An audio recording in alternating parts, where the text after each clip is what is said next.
Искам да поговоря за една друга зависимост, която в България много хора подценяват. Тя е напълно легалния алкохол, който повечето хора приемат и не осъзнават, че в един момент при дадена консумация всекидневно,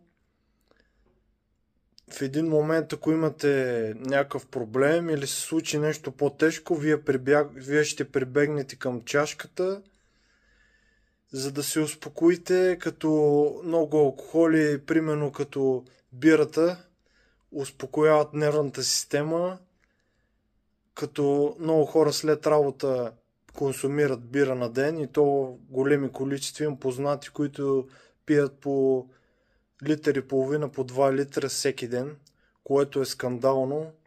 И има много случаи, примерно тук имаше в блока една жена, която беше алкохолно зависима и беше паднала и щеше да замръзне като куче, като в един момент бях чул за нея, че е починала от цироза и така нататък, от всекидневната употреба на алкохол, така че това е една от най-тежките зависимости на нашето време, която в България е супер подценявана.